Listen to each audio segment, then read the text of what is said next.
कौनसी कारण न थाई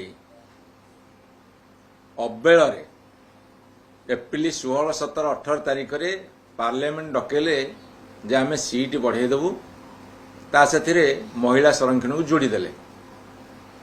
मान्यवर नवीन पट्टनायक खबर पाइले जे जो सीट बढ़िबो सेथिरे ओडिशा क्षतिग्रस्त हब, आनुपातिक भाव में ओडिशार बढ़िबार नहीं। एवं एक कथा को लेकिन जो तर्क है मान्यवर नवीन पट्टनायक चिठी लिखिले जे गोटे 48 घंटा भितर आप विधानसभा डाकतु ओडिशार स्वार्थ को रक्षा करने को हेले एठी विधानसभा रे आमे दाबी रखिबा केंद्र सरकार पाखे से शुणिले। प्रथम कथा है 16, 17, 18 अबेଳରେ कहीं डकैले से प्रश्नर उत्तर देना। द्वितीय कथा है संख्या नथिला, जानी बिल पारित हो पारिबनी, आलोचना कले नहीं, विरोधी दल को कॉन्फिडेंस भितर नेले नहीं, तथापि बिल पेश कले एवं पराजय लभिले।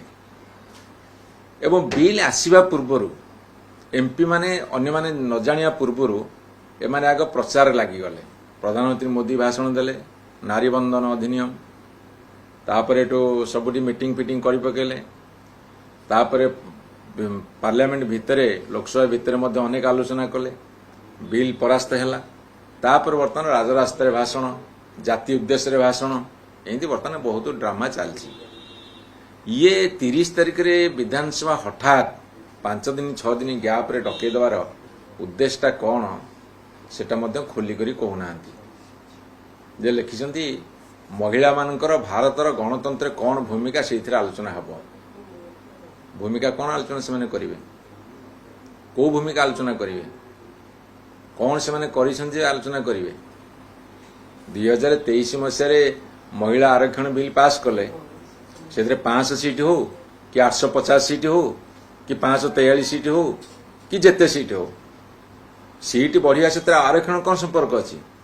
543 सीट रे भोट हेले 33% पाइबे, 850 सीट हेले 33% पाइबे। किंतु सीट बढ़िया संख्या महिला आरक्षण कहीं जोड़िले, को उद्देश्य जोड़िले? तांकर उद्देश्य सफा, ये पॉलिटिकल स्टंट करिवे, राजनीति करिकी सते जेमिति से एका कांदुछंदी आउ कहार किछि माने नाही एतरे करिवारे से मेसिया बोली निजु देखेबे। मसिया हवा थाउ, 30 तारिख तुमे कौन करबा हम जानिनु, किंतु आमे 30 तारिख देखा देखि हवा, आलोचना जदि हब देखिबा।